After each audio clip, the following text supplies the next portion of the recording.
ਵਾਹਿਗੁਰੂ ਜੀ ਕਾ ਖਾਲਸਾ ਵਾਹਿਗੁਰੂ ਜੀ ਕੀ ਫਤਿਹ।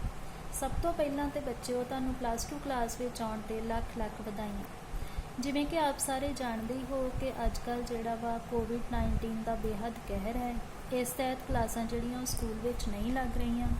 ਸੋ ਆਪਾਂ online classes ਦਾ ਜਿਹੜਾ ਪ੍ਰਬੰਧ ਕੀਤਾ ਹੈ ਉਸ ਦੇ ਅਧੀਨ ਅੱਜ ਆਪਾਂ ਜਿਹੜਾ ਪੰਜਾਬੀ ਦਾ ਸਿਲੇਬਸ ਸ਼ੁਰੂ ਕਰਨ ਜਾ ਰਹੇ ਹਾਂ। ਸਭ ਤੋਂ ਪਹਿਲਾਂ ਤੇ ਪੰਜਾਬੀ ਪਾਠ ਪੁਸਤਕ ਦਾ ਪਹਿਲਾ ਲੈਸਨ ਆ ਪੰਜਾਬੀ ਸੱਭਿਆਚਾਰ, ਜੋ ਕਿ ਲੇਖਕ ਡਾਕਟਰ ਬਰਿੰਦਰ ਕੌਰ ਦਾ ਲਿਖਿਆ ਹੋਇਆ ਹੈ। ਸਭ ਤੋਂ ਪਹਿਲਾਂ ਬੇਟਾ ਜਾਣ ਪਛਾਣ ਲੈਸਨ ਦੀ ਕਿ ਸੱਭਿਆਚਾਰ ਕਿਸੇ ਵੀ ਖਾਸ ਖੇਤਰ ਵਿੱਚ ਵਸਦੇ ਲੋਕਾਂ ਦੀ ਜੀਵਨ ਜਾਂਚ ਹੁੰਦੀ ਹੈ।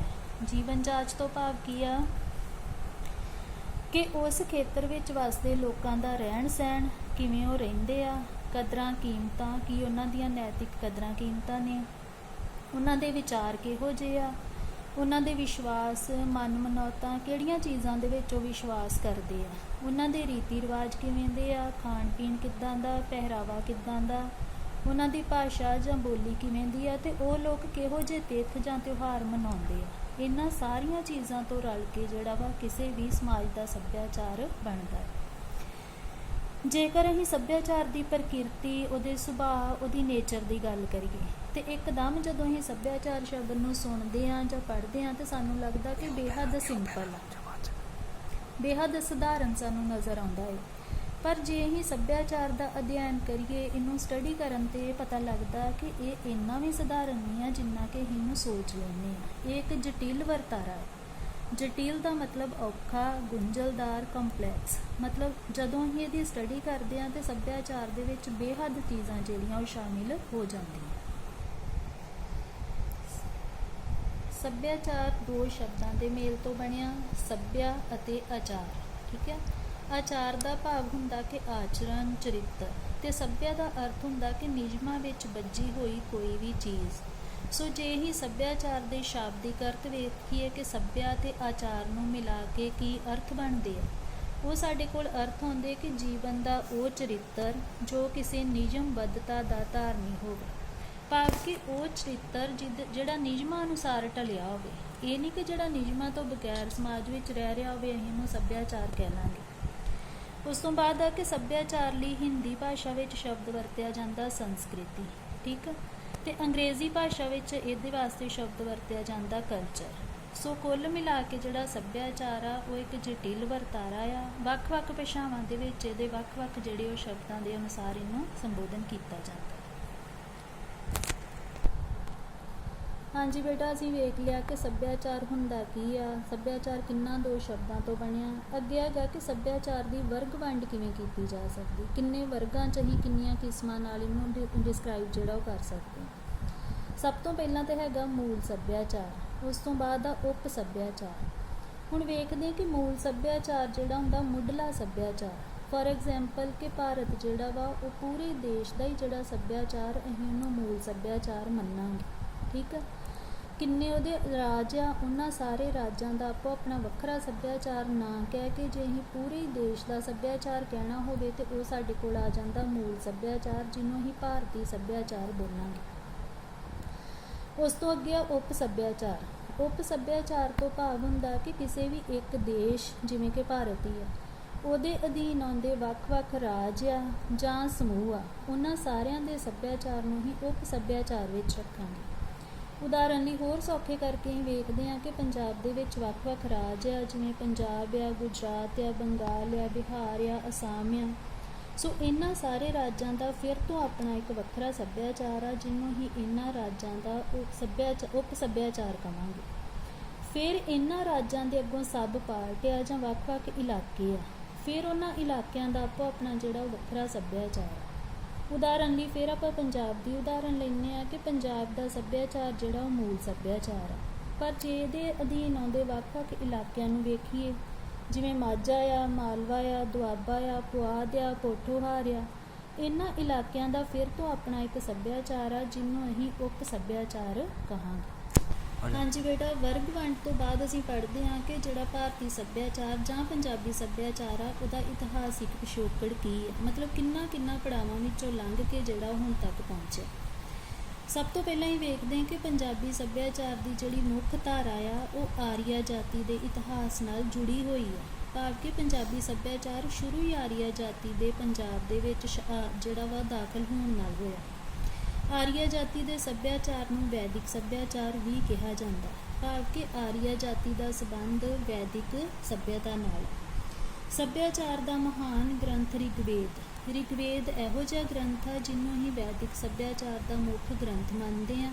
ਸੈਕੰਡਲੀ, ਰਿਗਵੇਦ ਹੀ ਇਹੋ ਜਿਹਾ ਗ੍ਰੰਥ ਆ ਜਿਹਦੇ ਵਿੱਚੋਂ ਭਾਰਤੀ ਸੱਭਿਆਚਾਰ ਜਿਹੜਾ ਵਾ ਉਹਦੇ ਦਰਸ਼ਨ ਹੁੰਦੇ ਆ, ਜਾਂ ਅਸੀਂ ਸੋਮਾ ਮੰਨਦੇ ਹਾਂ ਕਿ ਪੁਰਾਤਨ ਸੱਭਿਆਚਾਰ ਵੇਖਣਾ ਹੋਵੇ ਤੇ ਰਿਗਵੇਦ ਤੋਂ ਵੇਖਿਆ ਜਾ ਸਕਦਾ ਹੈ।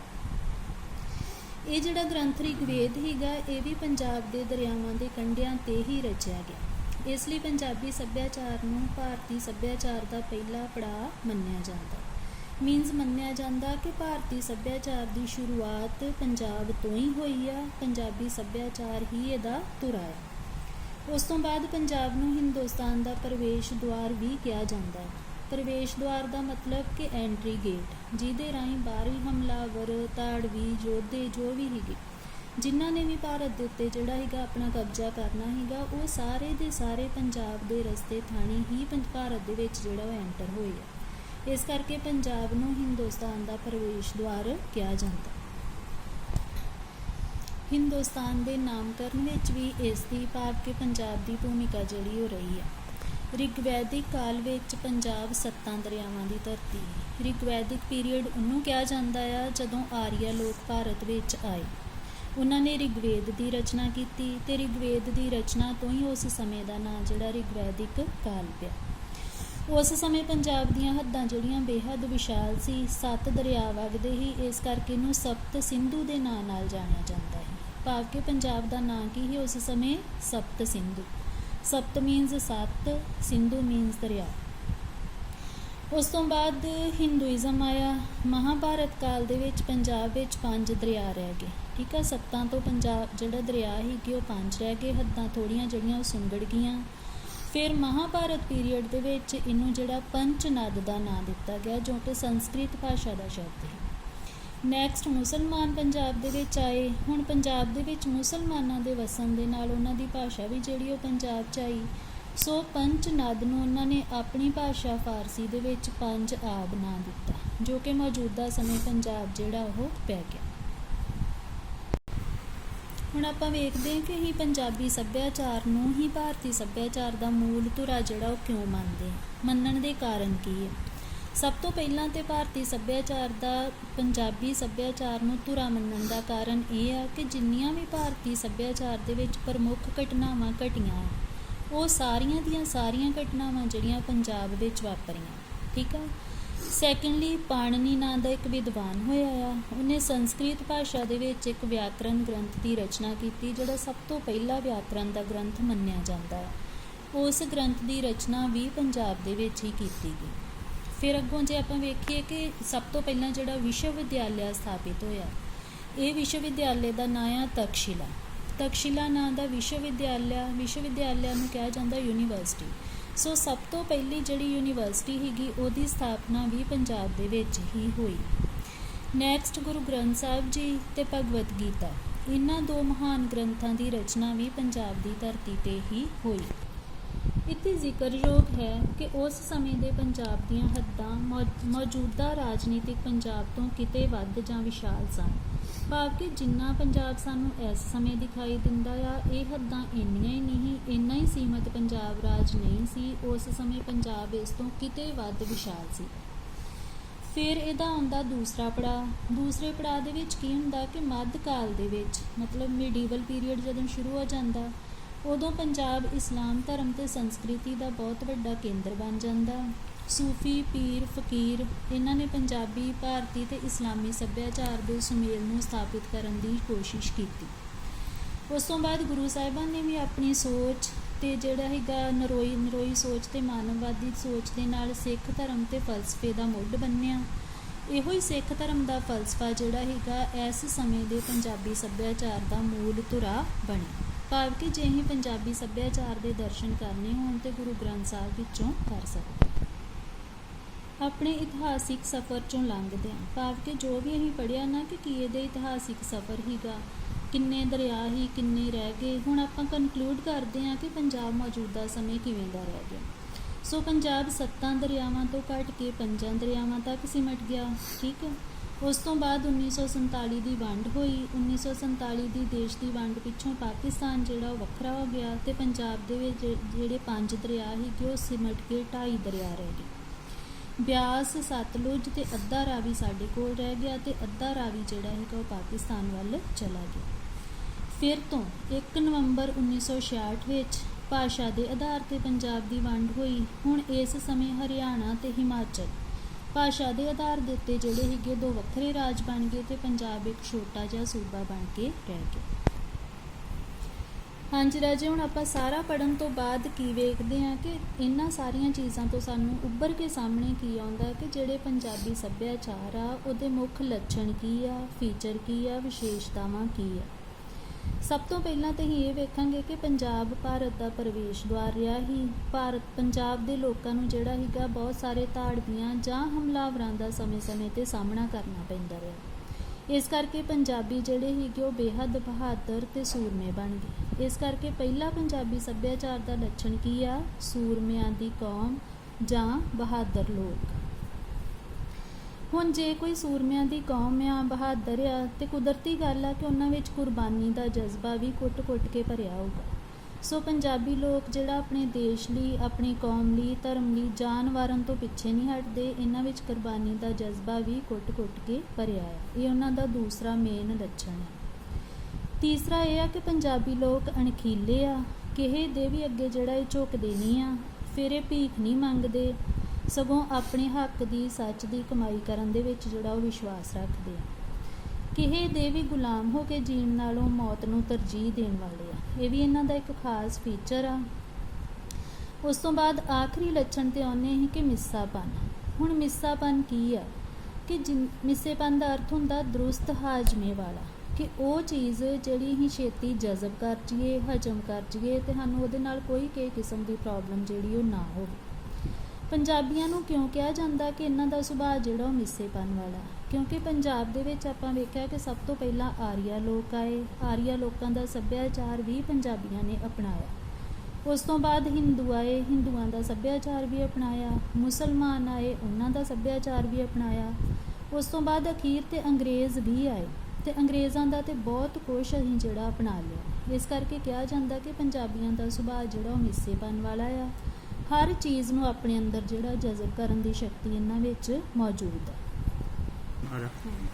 ਪੰਜਾਬੀਆਂ ਦਾ ਇੱਕ ਹੋਰ ਲੱਛਣ ਵੀ ਹੈਗਾ ਕਿ ਬੇਹੱਦ ਮਿਹਨਤੀ ਸੁਭਾਅ ਵਾਲੇ ਆ, ਮਿਹਨਤਕਸ਼ ਮੰਨੇ ਜਾਂਦੇ ਆ। ਇਸ ਕਰਕੇ ਇਹਨਾਂ ਨੇ ਦੇਸ਼ ਦੇ ਵਿੱਚ ਹਰੀ ਕ੍ਰਾਂਤੀ ਦੇ ਵਿੱਚ ਵੀ ਯੋਗਦਾਨ ਪਾਇਆ।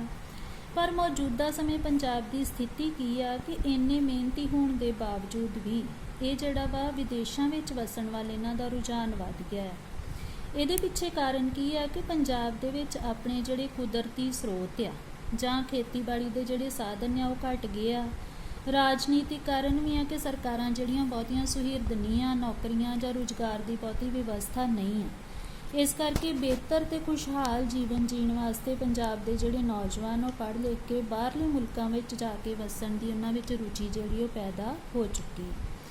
ਇਸ ਕਰਕੇ ਉਹਨਾਂ ਦੇ ਸੁਭਾਅ ਵਿੱਚ ਵੀ ਜਿਹੜੀ ਉਹ ਤਬਦੀਲੀ ਆਈ ਆ।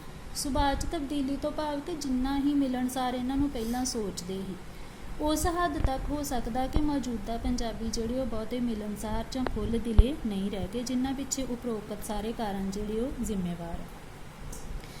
ਸੋ ਵਿਸ਼ਵ ਪੱਧਰ 'ਤੇ ਬਦਲ ਰਹੀਆਂ ਜਿਹੜੀਆਂ ਪਰਿਸਥਿਤੀਆਂ ਆ ਕਿ ਸਾਰੇ ਹੀ ਸੰਸਾਰ ਦੇ ਵਿੱਚ ਇਹ ਸਥਿਤੀਆਂ ਜਿਹੜੀਆਂ ਬਦਲ ਰਹੀਆਂ ਆ, ਪੰਜਾਬੀ ਮਾਨਸਿਕਤਾ ਵਿੱਚ ਵੀ ਉਹਨਾਂ ਨੇ ਕਿਤੇ ਨਾ ਕਿਤੇ ਤਬਦੀਲੀ ਜਿਹੜੀ ਉਹ ਲਿਆਂਦੀ ਆ। ਪਰ ਪੰਜਾਬੀ ਲੋਕ ਅਜੇ ਵੀ ਭਾਵੇਂ ਕਿ ਉਹ ਵਿਦੇਸ਼ਾਂ 'ਚ ਵਸਦੇ ਹੋਣ ਜਾਂ ਦੇਸ਼ ਦੇ ਕਿਸੇ ਹੋਰ ਹਿੱਸੇ ਵਿੱਚ ਜਾ ਕੇ ਮਿਹਨਤ ਮਜ਼ਦੂਰੀ ਕਰਦੇ ਹੋਣ, ਇਹਨਾਂ ਨੇ ਆਪਣੇ ਪੰਜਾਬੀ ਸੱਭਿਆਚਾਰ ਨੂੰ ਆਪਣੇ ਮੂਲ ਰੂਪ ਵਿੱਚ ਕਾਇਮ ਰੱਖਿਆ ਹੋਇਆ ਆ। ਅਜੇ ਤੱਕ ਵੀ ਉਸ ਸੱਭਿਆਚਾਰ ਦੇ ਨਾਲ ਜੁੜੇ ਹੋਏ।